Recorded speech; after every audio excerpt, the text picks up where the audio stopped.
रमता राम जपो रे प्राणी, अब तो सुन ले राम कहानी।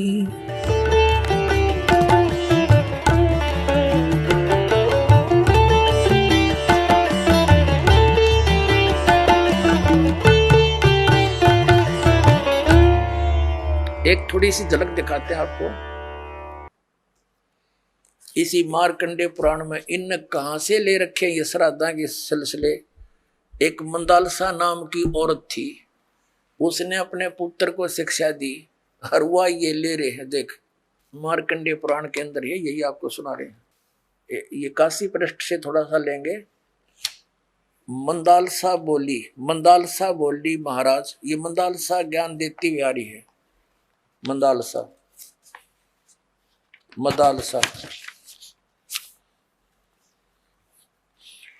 ये 82 पृष्ठ पे संक्षिप्त मार्कंडे पुराण यहां देखिए। अब ये क्या सलाह दे रही है कि जो पितर देवलोक में है और जो त्रिक योनियों में ये पशु पक्षी बने हुए हैं और जो मनुष्य योनियों में एवं भूत वर्ग में स्थित हैं, भूत बन रहे हैं, और वे पुण्यात्मा हों या पापात्मा, जब भूख प्यास से विकल होते हैं तो वे अपने कर्मों में लगा हुआ मनुष्य पिंड दान तथा जल दान के द्वारा उन्हें तृप्त करता है। इसी तरह वह देवताओं और अतिथियों को भी संतुष्ट रखता है। देवता, मनुष्य, पितर, भूत, प्रेत, गोहक, पक्षी, कृमि और कीट आदि भी मनुष्यों से ही जीविका चलाते हैं। अब ये क्या बता रही है कि चाहे तो वो जो पितर देवलोक में है, जो त्रिक योनिया में पड़े हैं, और जो मनुष्य योनियों में यानी भूतादि पितर पैतर बन रहे हैं, वे पुण्यात्मा हों या पापात्मा, सब भूखे प्यासे मरते रहते हैं। तो वो टट्टू देवलोक में हुए, भूखे मरते प्यासे मरे। अब क्या बताते हैं आगे, ये देखिएगा यहाँ क्या बताया है संक्षिप्त मार्कंडे पुराण 92 पृष्ठ पे। इनमें से जो नरक में निवास करते हैं, जो पशु पक्षी की योनियों में पड़े हैं तथा जो भूत प्रेत आदि के रूप में स्थित हैं, उन सब को विधि पूर्वक श्राद्ध करने वाला यजमान तृप्त करता है। कैसे करता, सुनो।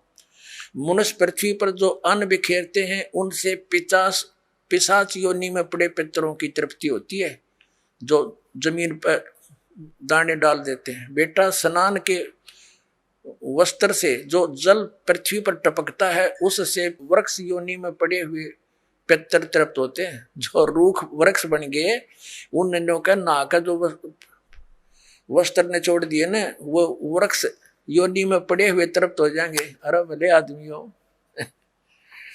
अब ये एक बार क्या था, परमात्मा कबीर जी काशी में गंगा घाट पर चले गए। गंगा का एक घाट बना हुआ है, वहां पर ये ब्राह्मण लोग सूर्य को यानी ऐसे सूर्य की तरफ मुंह करके गंगा से जल उठावें और वहीं डाल दें। कबीर साहब बढ़कर उसमें गंगा में घुटनों पानी में और ऐसे नौकरन लगे गंगा के जल को पटरी पर फेंक रहे पूरी स्पीड तक। अब वो सारे पंडित जी अपना काम छोड़ के कबीर साहब की ओर देखने लगे। कहने लगे, वो कबीर ये क्या कर रहा तू? कबीर जी बोले, आप क्या कर रहे हो? मैंने ना पूछा, तुम क्यों पूछ रहे हो मेरे से? पहले आप बताओ आप क्या कर रहे हो? कि हम अपने पितरों को स्वर्ग में जल भेज रहे हैं। ये हम यहां जल डाल रहे हैं ना, ऐसे मंत्र बोलकर, ऐसे सूर्य की तरफ मुंह करके, ये वहां स्वर्ग में हमारे भूखे प्यासे पितरों को जल प्राप्त होगा। परमात्मा बोला, मैंने एक बगीची लगा रखी अपनी झोपड़ी के आगे और मैं उस बगीची को सींच रहा हूं। फिर मंड के करड़े हो गए। तो वो कहने लगे, रे भोले आदमी, इतनी दूर कैसे जाएगा जल? ये तो यहीं पड़ा है। वो तेरी झोपड़ी के आगे बगीची जो छोटी सी लगा रखी, वो कैसे सिंचाई होगी इससे? कि एक लाखों किलोमीटर दूर, मील दूर तुम्हारे पितरों को स्वर्ग में ये पानी मिल सकता है, तो ये 2 किलोमीटर पर क्या दिक्कत आएगी इसको?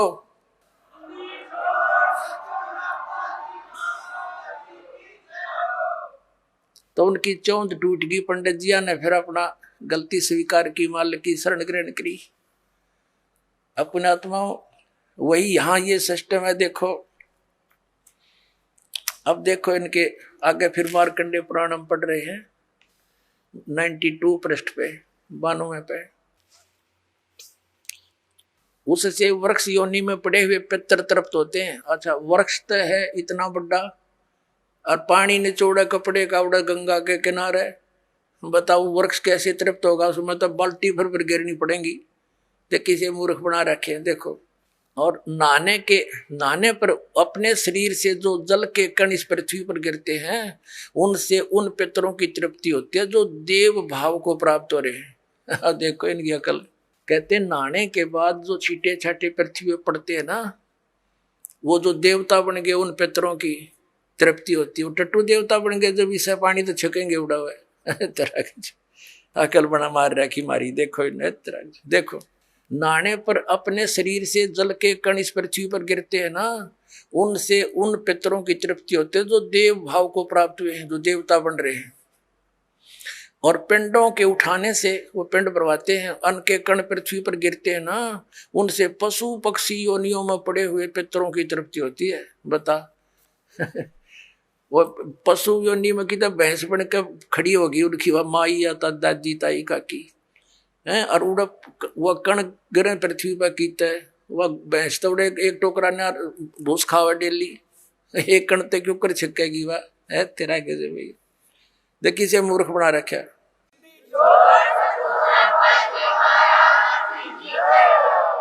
अब देखो कुल में बालक जो श्राद्ध कर्म योग्य होकर संस्कार से वंचित रह गए, यानी बचपन में मर गए, श्राद्ध करे नहीं, तो वे बिखरे हुए अन्न और ये समाज जन के जल को ग्रहण करते हैं।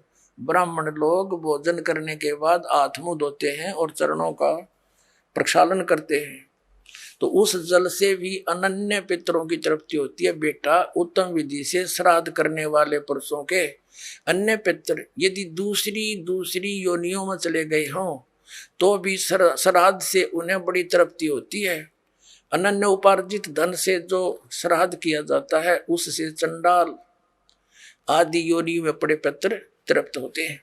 अब जो भूत प्रेत पितर कितने वृक्ष बन गए, कोई भैंस बना खड़ा है, कितने कोई काटड़ा बन रहा है, इन्हों के वो भी तृप्त होंगे। वो थोड़े छक्के दो दड़ी खाओ एक कब है जब पेट भरे। एक बार आदरणीय गरीबदास साहिब जी गांव छुड़ानी में हुए, जिनको परमात्मा मिले थे और सचखंड ले जाकर वापस छोड़ा था, उन्होंने फिर ये ज्ञान दिया। एक उनका शिष्य था किसान, और वो गरीबदास साहिब जी के पास बहुत समय बैठता था, प्रतिदिन सत्संग सुनता था, दिन में विचार सुनते रहते थे, बैठ जाते थे। तो वो एक दिन नहीं आया। गरीबदास जी ने पूछा भाई कल क्यों नहीं आया? अगले दिन जब वो पहुंचा, उसने बताया कि महाराज जी कल मेरी माँ का श्राद्ध था और हमारे गुरुजी वो पंडित जी आए थे, उन्होंने श्राद्ध श्रुत निकाला, उसमें सारा दिन बिजी रहा मैं। कहा अच्छा भाई। फिर कहने लगा जी कल भी नहीं आन पाऊंगा मैं। पर गरीबदास जी ने पूछा कल क्या बात है? कि कल मेरे पिताजी का श्राद्ध है। कहा अच्छा। परमात्मा पहले भी बहुत समझाते थे गरीबदास साहब जी, लेकिन हमारी बुद्धि इतना काम नहीं करती, हम संसार के व्यवहार को घड़ा में तो देते हैं। तो कभी गरीबदास जी ने कहा भी एक काम करना बेटा, जब तेरे पिता का श्राद्ध निकाल ले तुम्हारे वो ब्राह्मण जी, उसके बाद 2 व्यक्तियों का खाना ले आना यहाँ पर। अब उस व्यक्ति ने सोचा गुरुजी अपने लिए मंगाते होंगे। जब उनके गुरुजी ने सारा काम कर लिया, तैयारी उसने सब लगा दिया, भोग भाग कौवे काव्य छका दिए, तो बाद में बचे हुए 2 मनुष्यों का खाना लेकर के वो गरीबदास जी के मकान में आ गया। गरीबदास जी भी गृहस्थी थे, बाल बच्चे दार थे, किसान थे, लेकिन परमात्मा से परिचित हो चुके थे, तत्व ज्ञान से परिचित थे। उस भगत का ही खेत था, उसमें एक जोड़ी थी, छोटा सा तालाब जिसको लेट बोले। जब वो व्यक्ति लेकर आ गया 2 मनुष्यों का भोजन, गरीबदास जी कहने लगे आजा मेरे पीछे पीछे। अब उस व्यक्ति ने सोचा खेतों में कोई साधु संत आए होंगे, इनसे मिलने आते रहते हैं। वहां जाकर उस लेट से, उस जोहड़ से 1 किलोमीटर दूर उस खेतों में जो तालाब होते थे छोटे छोटे, पशुओं के पानी के लिए उसमें स्टोर कर लेते थे जल, तो उसके चारों तरफ झुंड खड़े हो जाते थे, झाड़ बोझड़े कांटेदार झाड़ियों के गुच्छे से बन जाते थे। उससे 200 फुट दूरी पर बैठ गए गरीबदास जी भी, और लड़का व्यक्ति बैठा लिया और वहां कहा, आवाज लगाई उसकी माता और पिता का नाम लेकर, और उनसे कहा कि आ जाओ तुम्हारा पुत्र भोजन ले आए। उसमें से एक गीदड़ और गीदड़ी निकल कर आए और वहां आकर खड़े हो गए, और लीला थी गरीबदास साहिब जी की, और कहा बेटा ये तेरी माँ, ये तेरा बाबू, ये तेरा पिताजी, इन्हें खिला भोजन। वो दर दिया खोल कर उसने। अब वो छक गए दोनों, 1 मिनट खा गए फटाफट और खा कर भाग गए। अब गरीबदास जी बोले कि तुम्हारे गुरुजी क्या कह रहे थे कि 1 दिन के भोजन खिलाने से और 1 वर्ष तक तुम्हारे पिताजी पितर जो जिस भी योनि में है वो तृप्त रहेंगे। अखा जी ऐसे कह रहे थे, ये दोनों भूखे मरे थे, देखा गए सारे ने, और भोगते ला के आए हो तुम्हें। अखा जी उस दिन पीछे कान पकड़ दिया कि जी बाढ़ में जाओ, ये तो बकवाद है सारी। तो छोड़ दी सारी वो लोकवेद और दंत कथा, मनमाना आचरण उस प्यारी आत्मा ने। तो पुण्यात्माओं, परमात्मा कहा करते थे कि तुम 1 दिन तो आहार करा देते हो, मान लीजिए तुम्हारी बात बड़ी करें, और तुम्हारे पिताजी या माताजी जब जीवित थे दिन में 2-2 बार तो पक्का रोटी खाते थे। अरे तुमको 1 दिन के खाने से 364 दिन कोई जरूरत नहीं, ये कोई संभव बात है तुम्हारी? 1 दिन तुमने भोग लगा दिया, 364 दिन क्या खाएंगे वो? मान लीजिए तुम्हारे पिता काग बन गए, कौवे, तो रोज भोग ला दो उनका, 2 रोटी तोड़ के ऊपर रोज फेंक दो ताकि उनका पेट भरा रहे। 1 दिन ये फंड करने से कोई फायदा नहीं।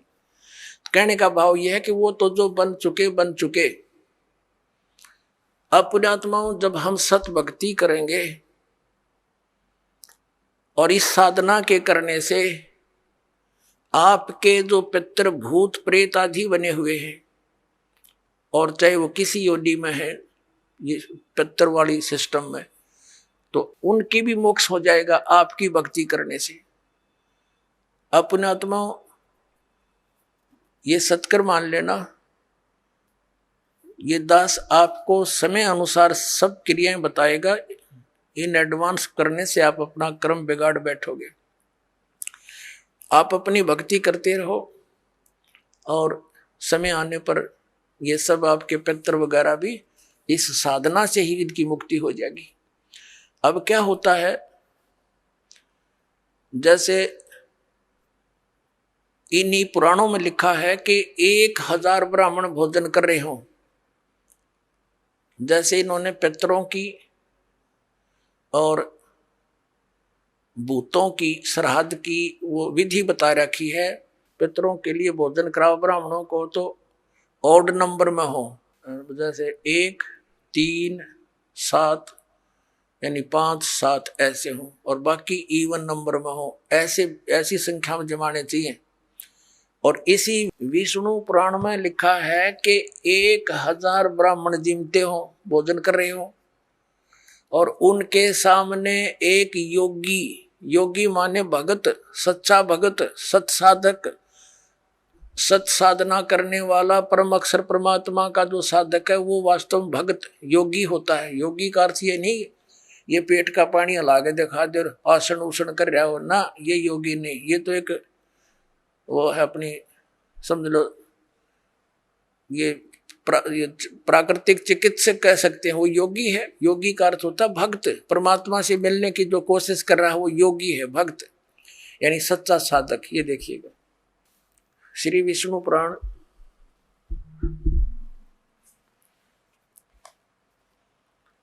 गीता प्रेस गोरखपुर से प्रकाशित है। इसके अनुवादक हैं मुनीलाल गुप्त। ये गीता प्रेस गोरखपुर से प्रकाशित है। ये है अध्याय 16 और तृतीय अंश और पृष्ठ नंबर 213 पर। यहां पर लिखा है, हे राजन, श्राद्ध करने वाले पुरुष से विश्व देवगण, पितृगण, मातामह और कुटुंबी जन सभी संतुष्ट रहते हैं।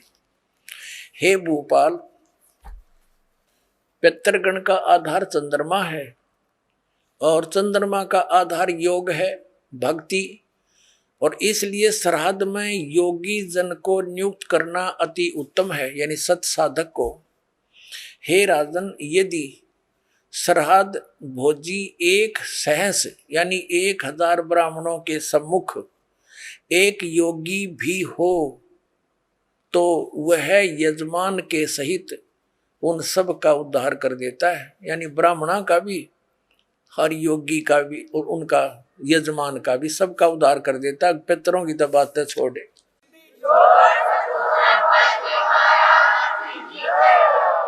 पुण्यात्माओं, यहाँ पर आप सब योगी हैं और जो भक्त आपके यहाँ दान करता है वो आपको जमा रहा है, तो आपके पितरों का तो वही उद्धार हो जाएगा। ये सत्कर मान लियो।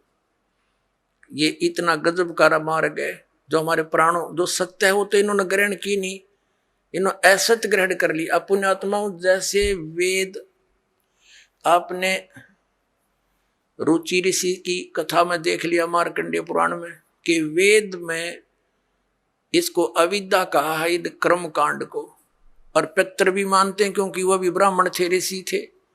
अरे वो नो कहे हमारी दुर्गति हो जाएगी, जय दूसरा आदमी निकालेगा। अब जैसे एक श्रद्धालु कहता है कि जैसे हमारे पिताजी दिखाई दे जा और वो कहें बेटा श्राद्ध निकाल दे, तो हम क्यों नहीं निकालेंगे? निकालना तो पड़ेगा। कोई बात है या? पुण्यात्माओं, उसका तरीका है। जैसे किसी का बालक और कुएं में गिर गया, उसका वो तो चिल्ला रहा है डूब गया डूब गया, उसका क्या इलाज है? गिल्ले डूब जा, डांक मार दे, छलांग लगा दे, वो भी मरे गिल्ले। उसकी विधि है उसको भी बचाने की। पहले रस्सी बांधे एक ऊपर मजबूत सी, उसको नीचे डालो, उसको पकड़ कर जा, उसने भी काट के लिया। तो ये पितर दिखाई दे जा ऐसे कोई है तो उसका गेल नहीं डूबे, उस श्राद्ध न नहीं करे, वो तो कुएं में छलांग लगाने वाली बात होगी, गिल्ले मर गया। उसके लिए ये रस्सा है जो दास आपको देगा। ये सत भक्ति करो, इस तरह ये दान धर्म करो, और उन पितरा का भी सब कहेगा उद्धार अपने आप होता चलेगा। ये आपने पढ़ भी लिया, क्योंकि सत साधक ये भक्त है, या लाखों योगी जी में एक महीने के अंदर आकर के हैं, और फिर वो एक कह के जमान में इतना लाभ बता रहे। तो ये तत्व ज्ञान और शास्त्र अनुकूल साधना, इसे आपका भी कल्याण और आपके पितरों का भी। आप सुन रहे थे जगत गुरु तत्वदर्शी संत रामपाल जी महाराज जी के मंगल प्रवचन। अधिक जानकारी के लिए विजिट कीजिए हमारी वेबसाइट www.jagatgururampalji.org। संत रामपाल जी महाराज जी के शुभ आशीर्वाद से पूरे विश्व भर में 500 से भी ज्यादा नाम दीक्षा केंद्र हैं, जिन पर संत रामपाल जी महाराज जी द्वारा ऑनलाइन निशुल्क नाम दीक्षा दी जा रही है। अपने नजदीकी नाम दीक्षा केंद्र का पता करने के लिए संपर्क करें 8222880541।